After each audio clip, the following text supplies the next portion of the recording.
வாழ்க. யூடியூப் அன்பர்களே, காலை வணக்கம். ஏஜி ஜோதிடம் வழியாக உங்களை சந்திப்பதில் மிகவும் மகிழ்ச்சியான தருணமாக இருக்கிறது.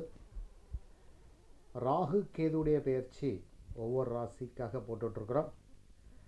அந்த வரிசையில் சிம்ம ராசிக்கு ராகு கேதுடைய பெயர்ச்சி எப்படி இருக்குங்கிறத பார்க்கலாம். ராகு கேதுங்கிறது ஷாயா கிரகம், நிழல் கிரகம், பாம்பு கிரகம். தாம் இருக்கும் வீட்டின் அதிபதியை போல் செயல்படுவார். எந்த வீட்டில் இருக்கிறாங்களோ அந்த வீட்டு அதிபதி மாதிரி செயல்படுவார். ராகு கேதுக்குன்னு சொந்த வீடு அந்த 12 ராசியில் இல்லை. 2025 மே மாதம் ராகு கேதுடைய பெயர்ச்சி ஆகிறது. 1.5 ஆண்டுகள் ஒரு ராசியில் இருந்து அவர் அருள் செய்வார். ராகு பகவான் மீன ராசியிலிருந்து கும்பராசிக்கும், கேது பகவான் கன்னி ராசியிலிருந்து சிம்ம ராசிக்கும் போகிறார். அது பின்னோக்கி நகர்வாங்க. அப்போ சிம்ம ராசிக்கு பொறுத்த வரைக்கும் ஜென்மத்தில் கேது பகவான், 7ஆம் இடத்தில் ராகு பகவான். 7ஆம் இடங்கிறது கண்டகம் அப்படின்னு சொல்லலாம். அந்த 7ஆம் இடங்கிறது கலத்திர பாவம். சனி வீட்டுக்கு வருகிறார். இருந்தால் குருவுடைய பார்வை இருக்கிறது. சனி பகவான் வரை 8ஆம் இடத்து சனியாக இருக்கிறார். மீன ராசியில் இருக்கிறார். அட்டமச்சனியாக இருக்கிறார். குரு 11ஆம் இடத்தில் இருக்கிறார். மிதுன ராசிக்கு வருகிறார். இந்த வருடத்தில் இந்த 4 பெரிய கிரகங்களுடைய பயிற்சியில் குரு மட்டும் சாதகமாக இருக்கிறார். 11ஆம் இடம் லாபம். அப்போ குருவை வச்சு தனலாபம், திருமண வாய்ப்பு, குழந்தைகள், தொழில், வியாபாரம், உத்தியோகம், இதுலேயுமே ஒரு பெரிய பொருளாதார வெற்றி கிடைக்கும். 11ஆம் இடத்து குரு பகவான் அது சுபக்கிரகம். உங்கள் வீட்டுக்கு அவர் நட்பு கிரகம். மிக மிக நல்லது செய்வார். அதாவது பொருளாதாரம் எப்போதுமே உயர்ந்திருக்கும். அது தொழில், வியாபாரம், உத்தியோகத்தில் எதுலனாலும் உங்களுக்கு அளவு கடந்த எதிர்பார்க்காத தனலாபங்கள் புரண்டு கொண்டே இருக்கும். குரு 11ஆம் இடத்தில் இருக்கிற நல்லது. சுப நிகழ்ச்சிகள் வீட்டில் நடக்கும். வீடுமனை வாகனம் வாங்குவீங்க. திருமண நிகழ்ச்சிகள், உங்கள் குழந்தைக்கு திருமணம், இது மாதிரி நல்ல நிகழ்ச்சிகள்லாம் உங்களுக்கு மனதில் மகிழ்ச்சியான விஷயங்கள்லாம் நடக்கும். அப்போ கேது பகவானை பொறுத்த வரைக்கும் ஜென்ம கேதுவாக இருக்கிறார். ராகு 7ஆம் இடத்தில் இருக்கிறார். சனி பகவான் அட்டமச்சனியாக இருக்கிறார். அதுவும் பார்க்கணும். அப்போ ஒரு பக்கம் பணம் வந்தாலும் இன்னொரு பக்கம் பிரச்சனைகள் இருக்குது. எப்படி பிரச்சனை வரும்? சனி 7ல் இருக்கிறார். 7க்குடையவர். அவர் 6க்கும் 7க்குடையவர். 8ல் இருக்கிறார். அட்டமச்சனியாக இருக்கிறது. 7.5 சனியுடைய பாதிப்பில் அப்படியே இருக்கும். ஜென்மச்சனி என்ன பாதிப்பு நடத்துகிறாரோ அந்த பாதிப்பை சனி பகவான் தருவார். 8ல் இருக்கிற சனி பகவான் உங்களுக்கு பகை கிரகம். சூரியனுக்கும் சனிக்கும் பிடிக்காத மிக மிக கொடிய பகை கிரகம். அவர் 8லிருந்து அட்டமச்சனியாக இருக்கிறார். துன்பத்தை கொடுக்கலாம், வழக்கை கொடுக்கலாம். அப்போ ராகும் அப்படி தான் செய்வார். ஏன்னா உங்களுக்கு சனியை மாதிரி தான் செயல்படும். சனி வீட்டில் இருக்கிறனால தேவையில்லாத வழக்குகளை, சம்பந்தம் இல்லாத விஷயங்களில் மாட்டிக்கிடாதீங்க. சின்ன சின்ன பங்காளிகள் பிரச்சனை, குடும்ப பிரச்சனைனா குடும்ப பிரச்சனையில் தான் வழக்கே வரும். ஏன்னா 7ல் இருக்கிறார் ராகு, ஜென்மத்தில் கேது இருக்கிறார். திருமண விஷயம் அல்லது திருமணம் நடந்த கணவன் மனைவிக்குள்ள பிரச்சனை வர்றதுக்கான வாய்ப்புகள் தான் இருக்குது. இந்த வருடம் ஃபுல்லாக அப்படி தான் இருக்கும். 2025 புதிய தம்பதியினர்கள் விட்டு கொடுத்து வாழலாம். இல்லைன்னா ஏதாவது பிரச்சனைனா சின்ன பிரச்சனை இருந்தாலும் பேசி தீர்த்து அது சாதகமாக முடிவெடுத்துக்கிடுங்க. இல்லை பெரிய லெவலில் வழக்கு பம்பு போட வேண்டாம். ஏன்னா சிம்ம ராசியை பொறுத்த வரைக்கும் அதிகாரமிக்க விஷயத்தை செய்யக்கூடியவர்கள். அதிகார தோணியிலே தான் அவங்க பயணம் இருக்கும். ஏன்னா சிம்மங்கிறது ஒரு அதிகாரமிக்க ராசி. தலைமை பண்பு, நான் சொல்கிறதா நீ கேட்கணும் அப்படின்னு துணையாட்ட வலுக்கட்டாயமாக நம்முடைய கருத்து திணிக்கிறது. அந்த துணையால் அந்த கருத்தை ஏற்றுக்கிட மாட்டாங்க. என்ன ராகு இருக்கிறனால, இல்லை நீங்கள் சொல்லலாம் அப்படி ஆகாது, நான் சொல்லதான் நீங்கள் கேட்கணும்னு சொல்லுவாங்க. இப்போ தான் பிரச்சனைகள் வரும். குடும்பத்தில் பிரச்சனை வர்றதுக்கான வாய்ப்புகள் உங்களுக்கு அதிகமாக இருக்கிறனால பிரச்சனையே 3வது மனிதர்கிட்ட பேசவே செய்யாதுங்க. குடும்ப விஷயத்தை பேசாதீங்க. அது குடும்பத்தில் இருக்க சின்ன பிரச்சனையாக, கடன் பிரச்சனை, குழந்தைகளுடைய பிரச்சனை, எதுனாலும் சரி தான்.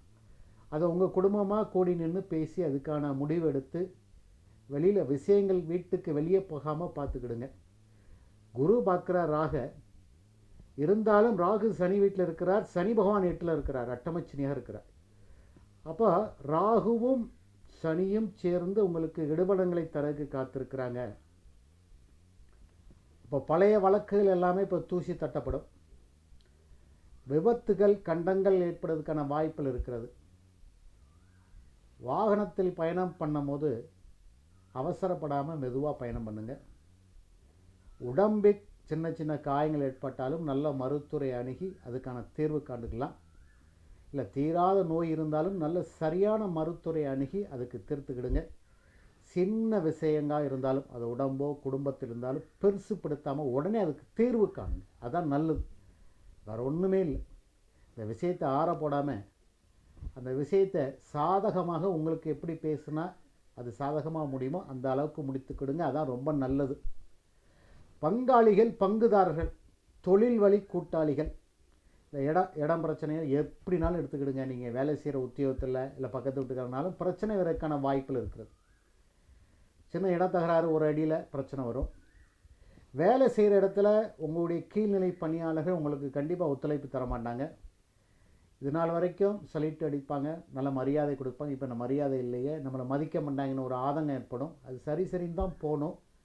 ஏன்னா 8ல் வேறு சனி பகவான் இருக்கிறார், சனி வீட்டிலே ராகு இருக்கிறார். அப்போ 2 பேரும் சேர்ந்து உங்களுக்கு கெடுபலங்களை தர காத்திருக்கிறனால சனியை மாதிரி தான் ராகு செயல்படுவார். கும்பராசியில் இருக்குன்னா அவர் சனியை மாதிரி தான் செயல்படுவார். ராசிக்கு 7 கூடையனாக தான் செயல்படுவார். யாரால் துன்பங்கள் வரும்னா பக்கத்து வீட்டுக்காரங்க, ஆஃபீஸில் கூட வேலை செய்கிறவங்க, நீங்கள் யாரை அதிகமாக நம்புகிறீங்களோ அவங்க மூலம் துன்பங்கள் வரும். பண விஷயம், பழக்க வழக்கம், கொடுக்கல் வாங்கல, புதிய நண்பர்கள்ட்ட பண விஷயங்கள், பெரிய முதலீடுகளை கொடுத்து ஏமாற வேண்டாம். இந்த மாதிரி பங்குச்சந்தையில் போட்டேன் அப்படின்னு ஏமாற வேண்டாம். சனி 8ல் இருக்கிறார் என்பதை கவனமாக கேட்டுக்கொள்ளுங்கள்.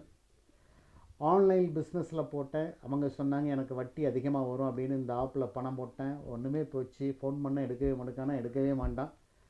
அதனால் முகம் தெரியாத துறையில் நீங்கள் பெரிய முதலீடுகளை பண்ண வேண்டாம். உங்களுடைய பணத்தை சேஃப்டியாக பேங்கில் லாக்கரில் வைத்து பூட்டிக்கொள்ளுங்கள். புதிய நண்பர்கள் தான் வருவாங்க. உங்களுடைய அறிமுகம் இல்லாத ஒரு நண்பர்கள் வந்து உங்கள் பணத்தை ஏமாத்துக்கான வாய்ப்புகள் நிறைய இருக்கிறது. ராகு 7ஆம் இடத்துல இருந்துன்னா அது வழியாக தான் உங்களுக்கு வரும்.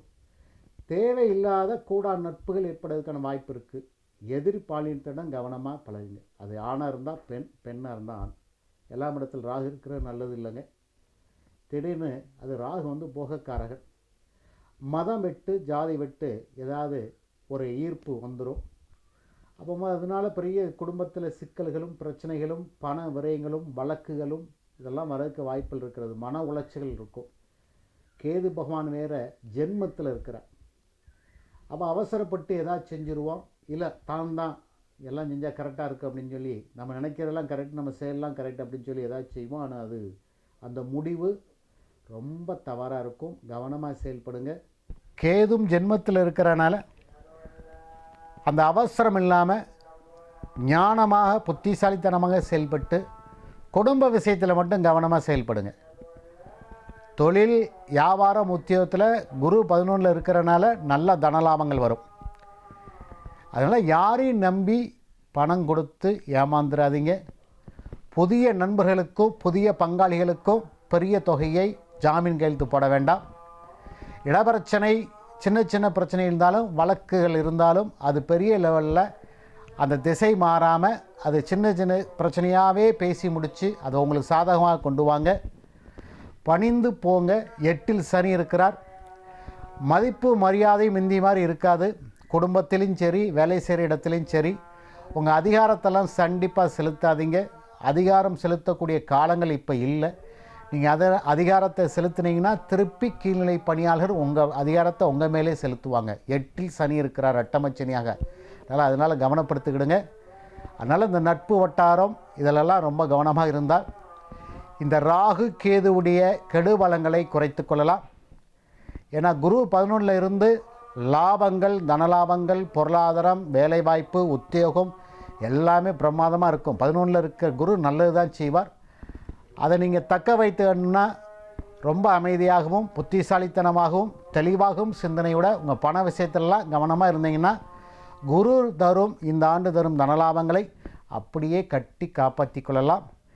ஜென்மத்தில் கேது, 7ல் ராகு, 8ல் சனி, இந்த 3 கிரகமும் நல்ல இடத்தில் இல்லை என்பது உறுதிப்படுத்தி கொண்டு அதுக்கு தகுந்தபடி நீங்கள் உங்களுடைய எண்ணங்கள் இருந்தால் பெரிய தோல்வியிலிருந்து நீங்கள் காப்பாற்றிக் கொள்ளலாம்.